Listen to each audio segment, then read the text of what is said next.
We ate at Bros Inasal located at the Santa Rosa Balibago complex in Victory Mall. And I can say that the food is worth the price and affordable. My companions were full and enjoyed the meal. However, I can say that the taste is not quite the same as Mang Inasal. The seasoning is different and the chicken portions are a bit smaller. Still, it's budget friendly and for 600 plus pesos is already good for 3 people. The place is simple with minimal decor and it wasn't too crowded, so it's easy to choose a seat.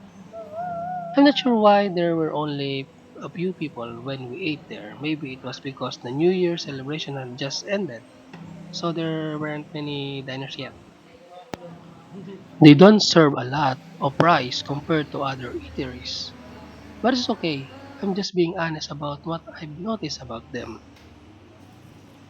But it's fine and the price isn't high. So I can say it's acceptable. If you're on a budget, this can also be a good option.